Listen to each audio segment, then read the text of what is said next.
Ouais, alors on a 2 groupes en tout. On a un groupe avec 4 individus et un groupe avec 3 individus, tous des mâles. Et les âges, ça va de 12 ans jusqu'à 28 ans.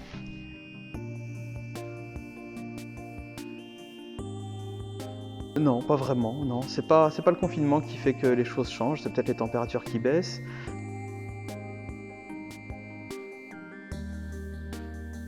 Le port du masque pour eux, c'est pas du tout un problème puisque on a déjà cette consigne de mettre un masque quand nous on a un rhume, n'importe quelle maladie qu'on serait susceptible de leur redonner, on le met déjà. Donc eux, ils sont pas du tout choqués par ça, ça les dérange pas du tout.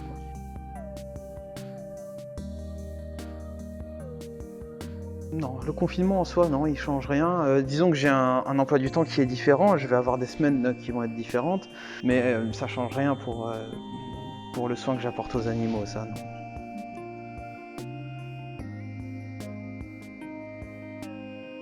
Alors le quotidien non, mis à part qu'ils n'ont plus aucun son, plus aucun visiteur, donc dès qu'on passe devant les enclos, ils ont tout de suite le regard qui sont portés vers moi.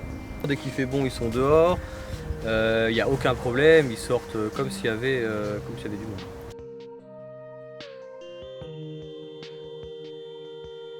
Mon quotidien, oui et non, parce que du coup on a fait les 2 équipes. Donc j'ai 4 jours au travail et 4 jours à la maison. Et du coup on s'occupe aussi de nourrir la petite girafe. On a besoin de lui donner du lait parce que sa mère ne la nourrit pas. Donc du coup on est obligé toutes les 2-3 heures de lui donner un seau de lait. En fait. Sinon moi c'est comme d'habitude, mis à part que du coup un jour sur 2 on quitte jusqu'à 20 heures pour pouvoir nourrir Gisèle.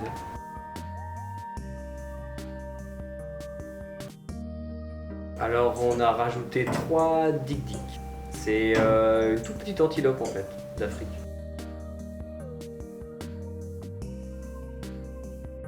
À l'inverse de ce qu'on pensait en fait, c'est plutôt les maquis qui ont été un petit peu au début apeurés par les dik-dik, alors que normalement on aurait pensé que c'était vraiment les dik-dik qui étaient vraiment très, très peureux.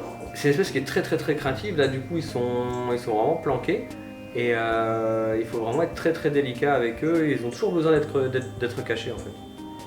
Mais du coup en fait maintenant ça se passe super bien et ils cohabitent super bien ensemble. Du coup ça fait une espèce sur le sol et une espèce en hauteur. Mais la simple présence d'avoir une autre espèce fait que ça crée un enrichissement quoi, hein.